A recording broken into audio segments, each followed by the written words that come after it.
Since the start of 2020, countries all over the world have brought in tough measures to try to stop the spread of COVID-19. The International Monetary Fund's managing director says because of the pandemic, projections for global growth at the start of the year are now being completely reversed. Just 3 months ago, we expected positive per capita income growth in over 160 of our member countries in 2020. Today, that number has been turned on its head. The IMF now predicts more than 170 countries will experience negative growth instead.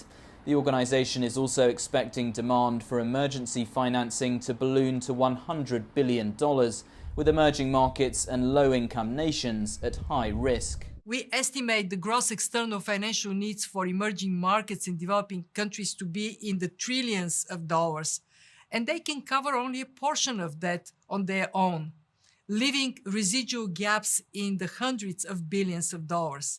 The managing director gave this stark warning about the global economy just before next week's IMF World Bank spring meetings, which had been scheduled to take place in Washington, D.C.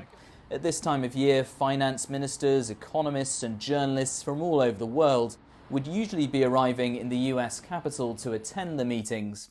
But with more than 400,000 cases of COVID-19 identified here in the US, the organisation is making the meetings virtual this year instead.